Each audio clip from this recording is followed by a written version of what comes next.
Philosophical concepts are not relics of the past, but vital tools for navigating the complexities of our modern world. They provide individuals with the intellectual foundation to make ethically sound decisions, think critically, and engage meaningfully in both personal and societal contexts. In an age marked by change and uncertainty, the relevance of philosophy remains undeniably paramount.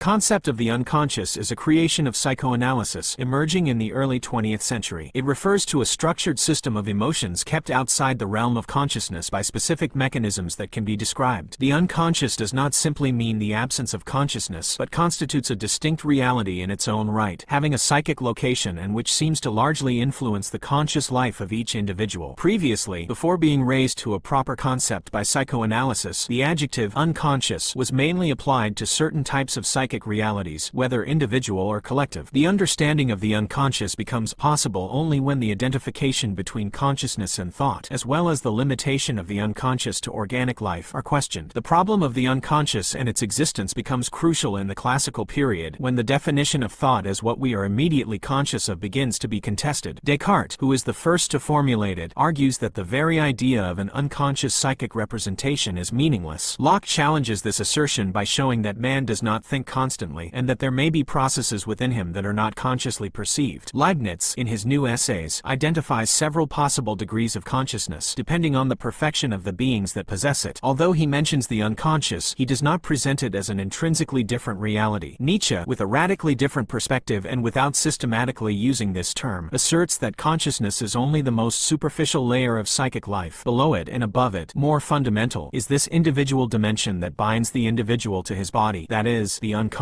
Durkheim gives a new meaning to this notion by applying it to social facts, which surpass individual consciousness and impose themselves without the individual being aware of them. However, it is Freud who gives the concept its authentic meaning. In his early writings, The Interpretation of Dreams, Metapsychology, Freud distinguishes three systems: the unconscious, the preconscious, and the conscious. This structuring of psychic life, called the first topology, conceives it as a series of stages that psychic tendencies go through. Only those that have overcome the different sensors and resisted the mechanisms of repression reach consciousness. The unconscious is an hypothesis that improves the understanding of conscious phenomena by linking them to experiences of early childhood, whose memories are buried in the unconscious, and that allows patients to be cured by helping them to identify this unconscious source. In the second part of his work, Freud reformulates this structure by distinguishing the id, seed of unconscious drives, the ego, the conscious instance and the unconscious mechanisms of repression, and the superego, the instance of internalization of moral and social prohibitions. Freud's definition of the unconscious, often subjected to criticism or modification, has greatly influenced the whole of psychoanalysis. It is possible to approach it from a phenomenological perspective and conceive it, according to Merleau-Ponty, as a carnal articulation of the perceptual field, which broadens its scope compared to the perspective of psychoanalysis.